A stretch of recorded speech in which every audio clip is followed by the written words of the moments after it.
right, hello everybody. This is Ben from Sun City Livestreams, and I am back here. And I realized that my mic was not working on the last video, and I have it working now, so we should be good to go. Hello everybody. I am going to do this live stream for everybody here tonight. So for those of you that were messaging me telling me that the audio didn't work, this app I use for Facebook for this cool little presentation stuff, I can't see some of your messages if I don't have the window open right. And if you let me know that you can hear me now, that'd be great. Hi Dean, hi Vicenta, can you hear me? If you can hear me, then we can move forward. If you can't hear me, then I'll just call it a night because I can't figure this out. But I think you can hear me because I see this little mic thing jumping up and down here. All right, so if you can hear me, let me know. That way I don't Vicenta, so you can hear me. Okay, I'm taking it you can hear me. Okay, cool. All right, well, here's what we're gonna do. We're gonna talk about these city water parks. Yesterday at the city council meeting, they gave presentations to the city council about the water parks, and I want to share with you what I found, and I want to share with you what the problem is with these water parks that I've been talking about for a while now, and many others in the city who are understanding that this city is a disaster with its finance and budget. This is just another additional way to throw our money down the drain by providing us an entertainment venue so that we can be happy about living here and not overly concerned about the high taxes that we spend every year and we're charged every year. So what I'm going to do is I'm going to go ahead and begin this presentation. So if you're not watching it live, if you watch it later, feel free to share this, like this. We need to get as many people aware of what's going on here and why we need to stop what's going on here, because this is getting absurd. So let's begin. So we're going to go over the overview. We're going to talk about the 4 different water parks that are going on. Now I'm going to give it to you. They look cool, but again, it's you'll see what I'm talking about when we get there. All right. So this is the District 2 water park, called Lost Kingdom. It's on Huey Street. It's a Mayan theme. Parking for 272, a capacity of 492, almost $12 in budget cost to operate this thing. That's a $12 million budget to build this, rather, and that money's coming from the 2012 Quality of Life bond and the 2017 capital plan. So that money's there. They're going to spend it on. The next is called, well, here's a few pictures of them doing construction, showing that it's already in progress. The next is District 4, called Camp Cohen. It's on 54 North, where the old Cohen Stadium used to be. It's a sporty adventure theme. All right, sporty adventure theme park. You can park 300 cars there. Capacity 502. It has it's $12 million to build this, and actually there's $20 million total that they're spending. $20 million total that they're spending on the tearing down of Cohen Stadium, as well as the building of the infrastructure and all that good stuff. Okay. Now, give me a second, guys. Let me go inside here. It's a little bit windy, and I don't know if you guys could hear everything I'm saying. So give me a second here. Let's go in this room here. This is much better suited for us. All right. So, anyways, here we are. $12 million, $13 million to build the park. $20 million total for the entire raising and destructing of the old Cohen Stadium. Okay. And that's that. Let me go ahead and go to the next park where you're going to see here what Cohen Stadium looks like now. It's all torn down and what have you, and that's progress. The next one is called Oasis in District 5 on Jason Crandall Street. Waco Tanks parking, 286, capacity 616, and a budget of $60 million.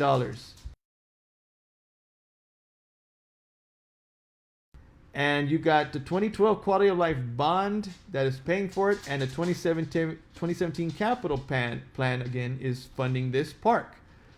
And of course, this one is in District 5, Far East Side. And then you have the final one. Well, they're going to show pictures of that construction. You know, okay, here's what your money's spent on. And then you have the Chapoteo one on Phoenix Street. That's in District 7. And it's a fiesta theme, parking 197, 534 capacity personnel. You got about 12 million going into the budget to build this thing. 2012 quality of life bond and 2017 capital plan are going to pay for it, which is our tax dollars. And you're going to have a cute little pictures here of showing the construction. So all 4 of these are already under construction. They cannot stop the progress on these water parks. So the money is as good as gone already, and the projects are in full swing. So what does that mean to you and I? That means that we're stuck. This is we're stuck in this project. We're stuck in this deal where there's no way out. Okay, so this is what we have to deal with now. They had a community input feedback sessions back in February all the way through May, and this is some of the things that the focus group told them, that they desire some kind of discount for low-income families so that everybody can enjoy it. You know, they like the rates for the fees, the membership rates. You know, you can go kind of like a fast pass or some kind of Disney thing. I don't know, where you can pay for one time and you can use all the parks. That's an idea. I don't know if that's going to happen, but that's an idea. They like the ability to visit all water parks, like I say, without a fee. Propose some additional benefits for members, like preferred access, complimentary merchandise, and freebies, like all of us like. You know, so they're allowing alcohol only for private parties, not for open family swim. So if you rent this thing, you can bring alcohol and enjoy yourselves. All kinds of things, designated birthday areas, you know, I mean, all the cute things that you have, like at Peter Piper or whatever. You can rent this little hall and you can bring your alcohol, whatever. I get it. People, you know, want to do those kind of things and have parties at these places, and that's fine.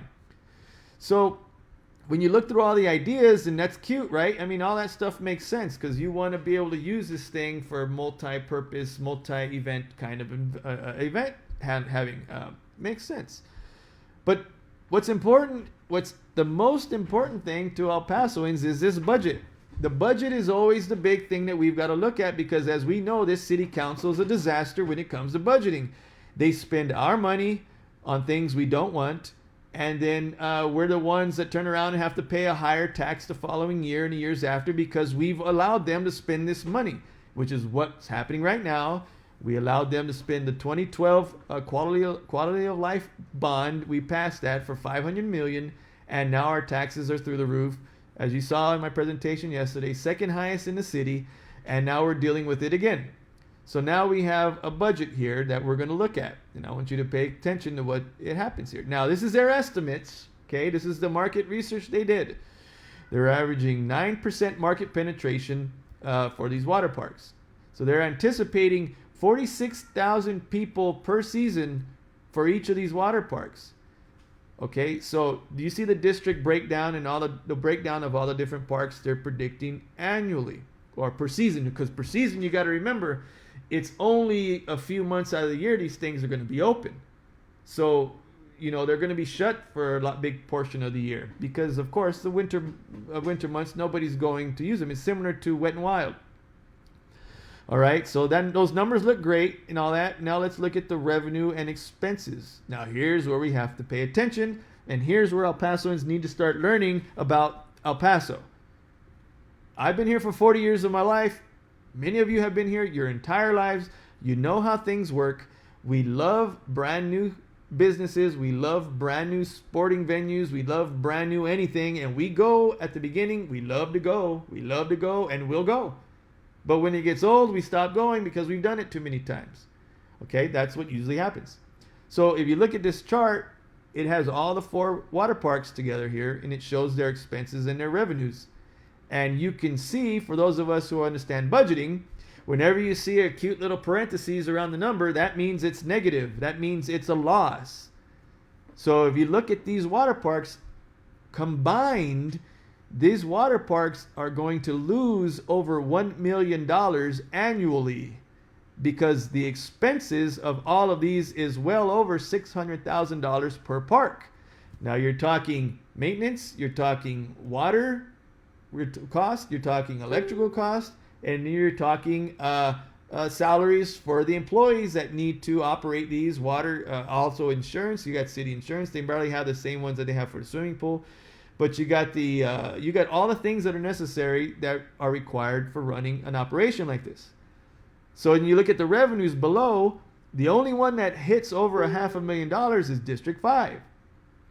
And in District 5, you can clearly see here that it loses $210,000 a year. So these water parks are none of them at the bottom for the recovery percentage is over 100%. If you recover 100% of these water parks, you break even. All of these water parks are going to be well under 100%, for the exception of District 5. They're predicting, because I guess they're assuming more people are going to go because it's so far on the east side, and they're not going to lose to the competition like Wet and Wild and what have you. But if you add these numbers up, it goes well over $1 million that we lose a year on these water parks. Now, some people might say, well, that's okay, because I'm willing to exchange money for fun and entertainment for my family and whatever. Well, you got to also understand this. When these water parks go up in District 4, District 5, District 6, District 2, those neighborhoods and the people that live in a certain vicinity around those neighborhoods, their property values are going to be higher. They're going to be appraised because now they have an amenity near their home. Just like if you live close to Cielo Vista and over at the fountains, your property values are higher because you have amenities around your house, convenience. Well, your property values are going to go up as well. So not only are we paying losing this $1 million, you guys are going to be paying more in property tax to go to other things other than water park. You're going to have higher taxes. And if you saw my presentation yesterday, you're going to see how they're trying to shove a $1 billion bond down our throats here in November if they get their way. And if we vote for and pass another $1 billion bond, our property taxes, our taxes rather, are going to have to go up so they could pay for that bond. All right, so they're nickel and diming, not anymore. They're like dollaring us to death here. Okay, we already have the second highest taxes in the city. In the country, property taxes, the highest property tax in all of Texas. But they don't care. They keep piling on these extra expenses. Now what they're doing is the old trick. It's the trickery, man. Our city's not growing like we want. Our plan is not working as we wished. So we're going to give you what they call bread and circus. If you're not familiar with what bread and circus is, back in the Middle Age times, sometimes a few hundred years ago, when the people were getting restless, the government would throw on some kind of sporting event and invite everybody out to enjoy the sporting event. And when you were at the sporting event or whatever it was, you forgot about the government doing bad because they were giving you all this cool entertainment to keep you busy. Well, that's exactly what's happening here, man. Think about what they're bringing to town. They're bringing Topgolf. They're bringing iFly or whatever. They're bringing now water parks. They're bringing everything to keep you entertained so you don't realize or reflect about what's happening to your pocketbook. Now, who's making money on this? You and I aren't making money on these parks and all these other things. It's the developers making the money. It's the backroom deals that people are making money. Not you and I. We're not making money. We're losing money. They're taking more of our money away to build these kinds of things. So, what can we do about this? Well, the water parks are already being built. So there's really nothing we can do. But we can change course. We can elect city council members who we trust, who we know, who we've gotten to know. People who are coming out, speaking out, and with passion, and have lived here for long enough to realize what's happening here in El Paso. We've got to be able to understand that as time goes forward,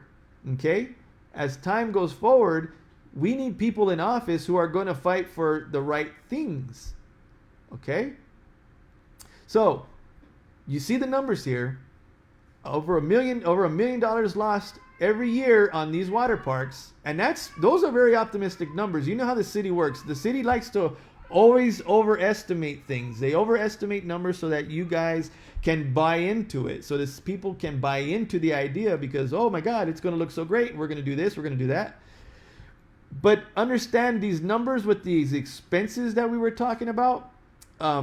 Remember, the city likes to overindulge on their expenses when they build things. So don't count on that being the final number. There may be larger amounts of money going into these projects than originally was anticipated. So if we see more money going into it, get ready. You're going to find all of a sudden we need another $5 million for that. We need another $3 million for that. It never ends.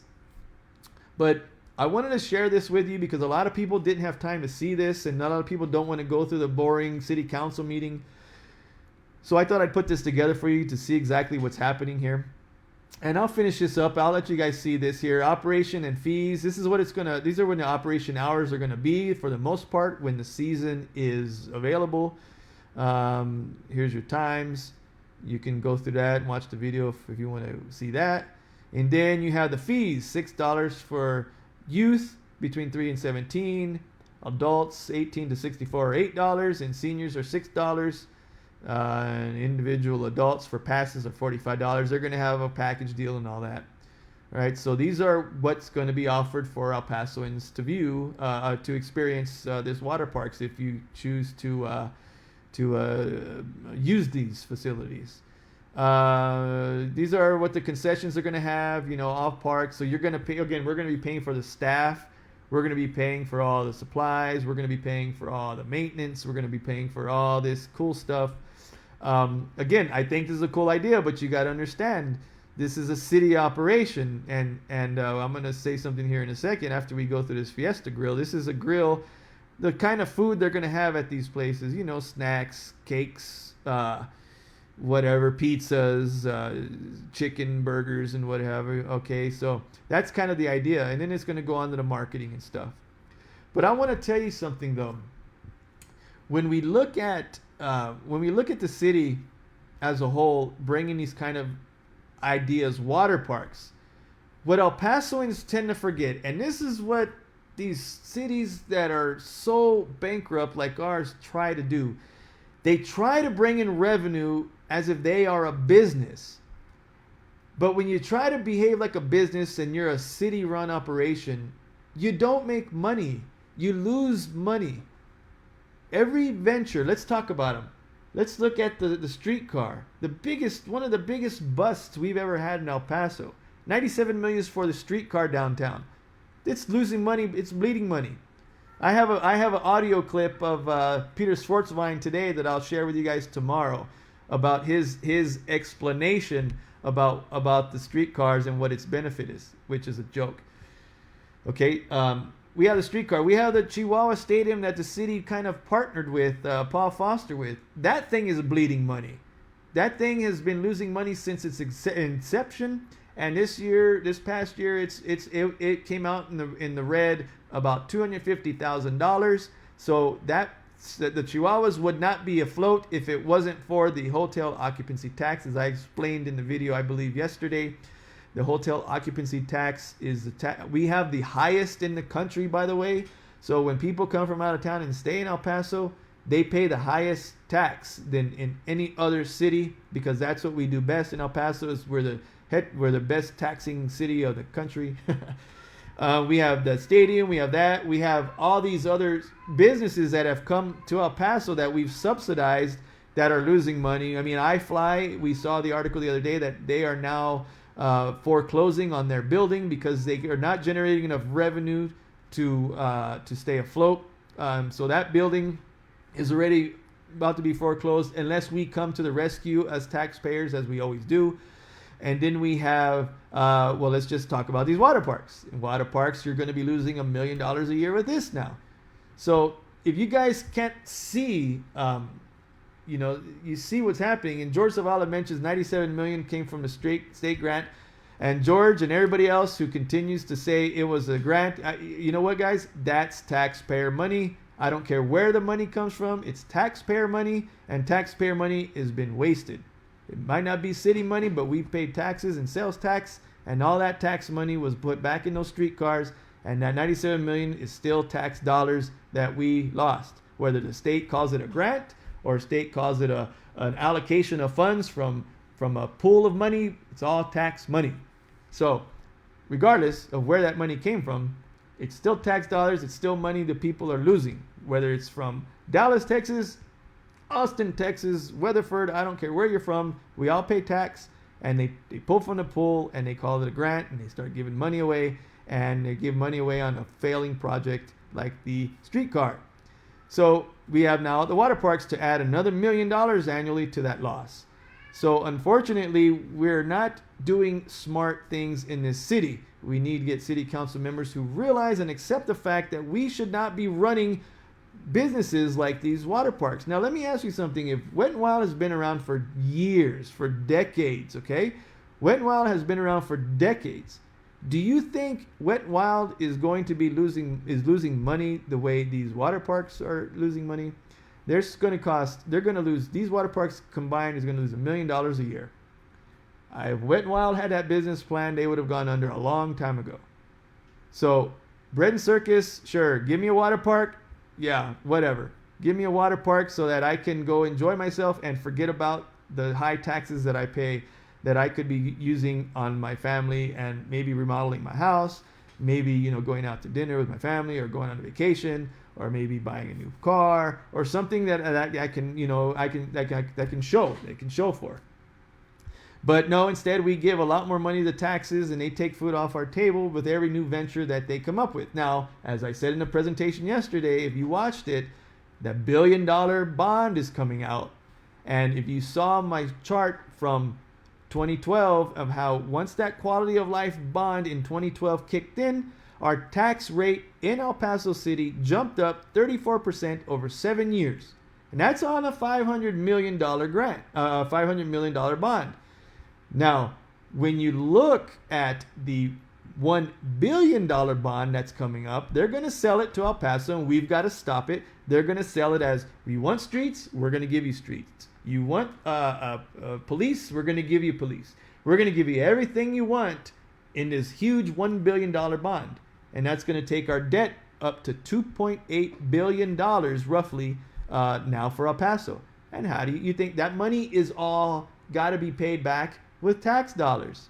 How do you expect, to spend or for us to pay that debt off? We're already the second highest property tax city in the country. You add another $1 billion on that, we're never going to pay it. We're never going to pay it off ever. And to mention to add to it, they just have to increase taxes little by little so that they can do the things they want to do that they're supposed to be doing anyways.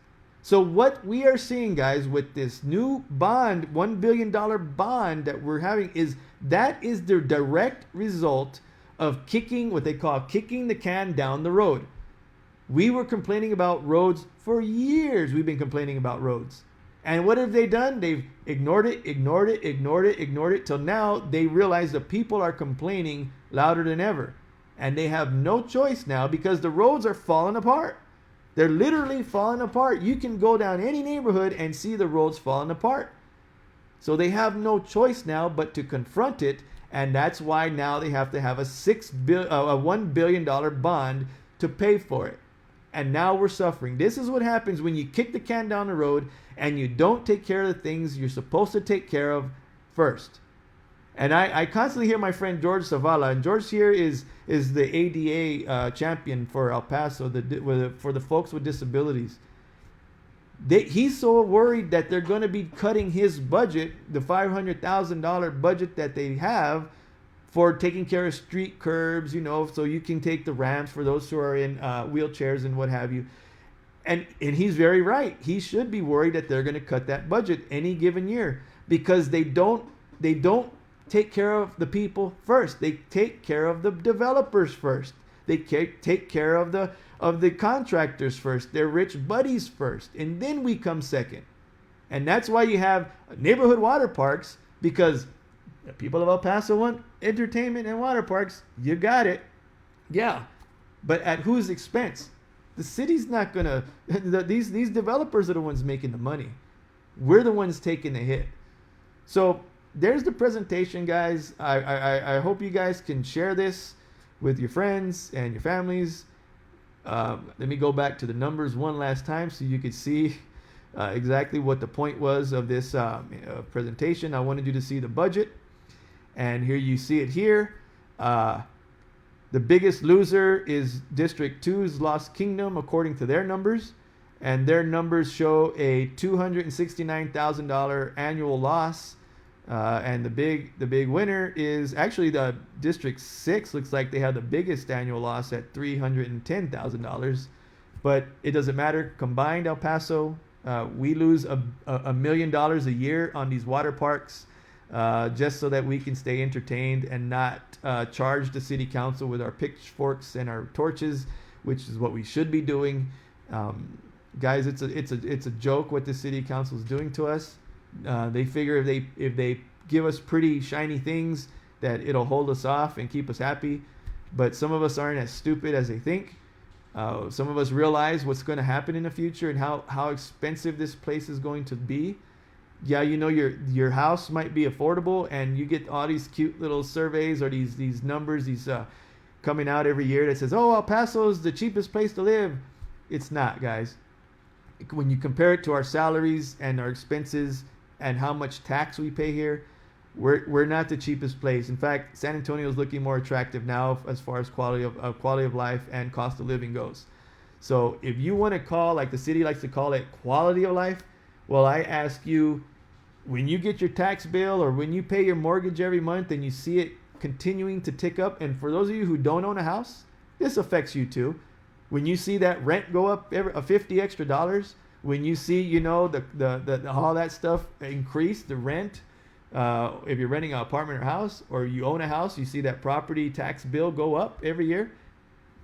How's your quality of life then? It's not as good as they proclaim it to be. But it's a cute spin on words. They say, we're going to give you something that you're probably going to use once or twice a year, and your quality of life has gone up. Yay for you.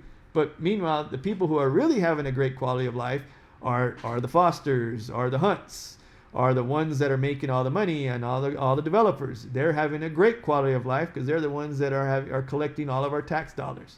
Meanwhile, we're the ones working month to month, trying to make ends meet, and just, you know, we get our budget straightened out. Next thing you see, we're going to increase your taxes because we need more revenue, because we can't do the things you want us to do. And they always throw it at us, man. Well, you want this, you asking for roads, and watch the news. You're going to see them say this for the next 2 months. Watch the news. Whenever they talk to the mayor or the city council, they're going to, the words they always say, the people of El Paso have been talking about wanting roads. They want their parks. Yes, guys, we want that first. Pay for that first. Before you do water parks and things we don't need first. Don't do that first. Do what we want first. And then if you have any money left over, then it'd be nice to have this stuff. All right, guys. That's my presentation for today. I hope you enjoyed this, and share this with your friends, because when you see that water park, you're going to be like, wow, that's pretty. But it's costing us over $1 million in losses every year. And that's in it. And then guess when they go back and they say, well, we need to increase your taxes again next year, which they're going to do this year and they're going to do next year. For the next 10 years, they're going to increase your taxes. You can get angry like I am and finally realize that they're robbing us blind, and we're letting them do that because we don't pay attention. I do these videos so that you can learn what's going on and you can share with your family and friends, so that when it's time to vote, we are aware of what's happening.